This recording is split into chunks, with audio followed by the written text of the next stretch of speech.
Hey, welcome back to our weekly check-in with our Cabernet vine here in DuBrul Vineyard. This is an exciting time because we are in full bloom, which means those flowers that last week we saw just starting to pop open, everything's flowering. And with all flowers, there's a sense of smell. And so the aromas in the vineyard right now are really distinctive and add to that multi-sensory experience that makes the vineyard such a cool and exciting, wonderful place to be.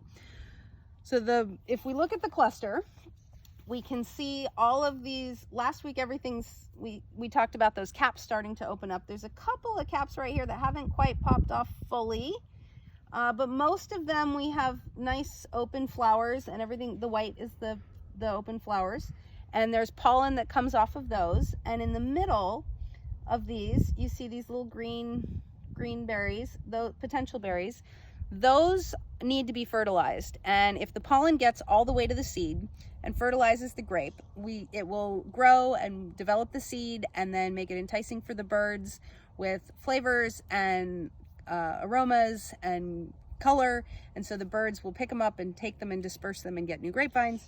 And if not, there's no point to put any energy into this grape, so they'll just fall off. So next week we'll come back and check our set, which is basically a measure of how many of these grapes got pollinated. Good set means more got pollinated. We'll have more individual grapes on each cluster, which means we'll have more wine.